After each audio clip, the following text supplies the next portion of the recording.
Зараз ситуація, яка складається в Білорусі, в Сирії, в Лівії, вона дає Україні шанс.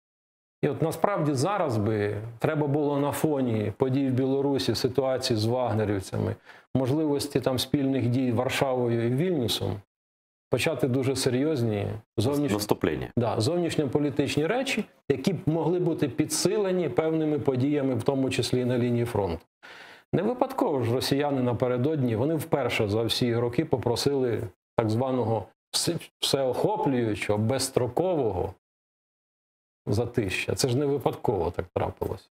Тому що сили іссякають, а одночасно вести бої на 5-6 фронтах, ну, не всьому, не кожному. Сейчас мы к Беларуси вернемся, потому что это тоже с Украиной связано напрямую, хотя, казалось бы, там не связано, на самом деле связано. Но вот я хотел закончить эту тему по ТКГ, прошу прощения.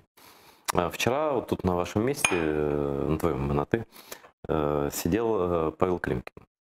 И я тоже об этом говорил, что это зрада, что это такое вообще, да?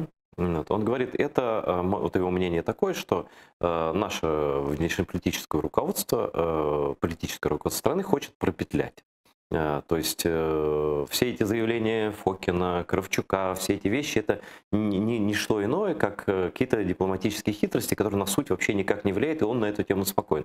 Я смотрю, ты тоже спокоен. Ну, ці хитрості ніякого відношення не мають до дипломатії, бо, давай чесно скажемо, там дураків немає, і кожну таку річ вони дуже легко читають. Ну, це, наприклад, як сьогоднішня заява Лаврова, що там 200 українців працюють там-то і там-то. Цікаво, а чого ж це та цифра так співпала з цифрою, що там було 200 вагнерівців? Не, ну мне вообще цифра 200 относительно нравится, да? Да. Груз 200 – это прекрасно, когда речь идет о россиянах, да? Вот этому очень идет.